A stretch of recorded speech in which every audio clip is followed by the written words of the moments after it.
Hey everybody, Angela Watson here. I am on my way to pick Brianna up from work, but I wanted to shoot this video. Today we went to go see the United States of Autism. It's a documentary about several families who were in different stages and their children were diagnosed with autism. Just kind of documentary about their lives and what they go through. And first, let me say thank you to Daryl and Mickey Cobbins, because they worked with Tub to get the showing here in Memphis. And as of today, June 1st, Memphis is the only city in Tennessee that has had the screening. But it was really exciting, really interesting. My mom and I went, and while we were sitting there, a lot of tears shared on our part. I don't know about everybody else, but a lot of it had me in tears, because out of all of those families, we could see a little bit of us in each one. And in the children, I could see a little bit of my honey bunny, Sammy, who is in the back seat. Where is he? Say hey, Sammy! As my nephew would say, Sammy said hey. But anyway, it was a very, I don't know, like a sobering experience, I guess you could say. It was really nice. Anybody who has a loved one, anyone who works with anyone who has been diagnosed with autism should see this film.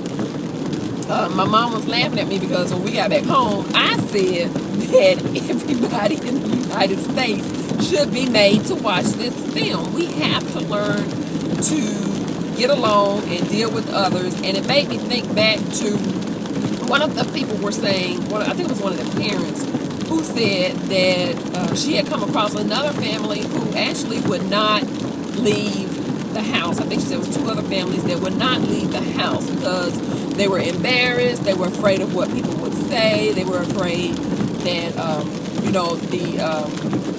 the meltdowns would happen and people was there, and it does. And in the very beginning, I won't say I was ashamed, because I was never ashamed, but it just really racked my nerves, because when we would go out, I would fall to pieces because I couldn't get control of the situation.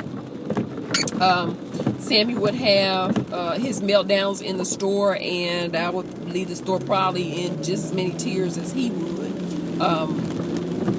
And a lot of times it is because you're so afraid of what typical people will say and do, and people are so nasty and rude, and I have been really surprised at the things that people will have the nerve to come up to you and actually say to you in your face. Now, in the beginning, I was a little bit weaker, if you want to say that, and I just kind of let it go, but not anymore. Sammy deserves to be out just as much as the next person. Our family deserves to be out just as much as the next person. Do I make some special arrangements and accommodations? Yes, I do. Do I ask others to do the same? Most definitely I do. For a long time, we wouldn't go out to eat, and we don't do a lot of going and doing the sit-down eating now, only because sometimes it upsets Sammy. When we go, you can find some tips on my blog. I'll be doing more at sammysmom.com, but some things that can keep it simple. When you go into a restaurant, call ahead, talk to the manager, let the manager know your situation. Make sure that they have a table away from the bathroom and away from the kitchen, which tends to be noisier. See if they can go ahead and give you, pick up the menu offline and pick out what you want to eat before you get there. Call, tell them you're on your way. Can they please have everything ready? It's no different than doing a takeout order. You will get some pushback sometimes, but I'll tell them it's that, or we'll disturb the rest of the customers at the store. I mean, you can pick and choose, or at the restaurant, you can pick and choose which one you want. because I'll get Sammy. We'll go in and we'll sit there for as long as he will allow us to. But I don't tell him he better sit down, or I don't go through all of that. Now, I don't let him run rampant, but if I am thoughtful enough to call ahead of time to try to make arrangements, then you should be open to receiving those arrangements. So that's just one of the small tips that we use to get things done. I had a couple of people actually to send me messages when I said this past weekend that we were going out of town, wanting some tips and strategies on staying out of town and how to cut down on the anxiety there. So I will make that video today. I have about 3 or 4 pages of notes that I want to share with you on how to make travel a little bit easier, or at least short-term travel a little bit easier for your family. Anyway, love the United States of Autism. If it's coming to your city, make sure that you go and see it and take lots of friends. I'm hoping that we will have it here again. If not, then the Cobbin said you can make it happen. I would love to see this documentary again,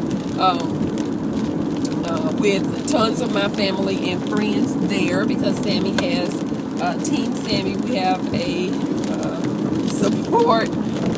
He's back there giggling. We have a support of family and friends who understand what we go through.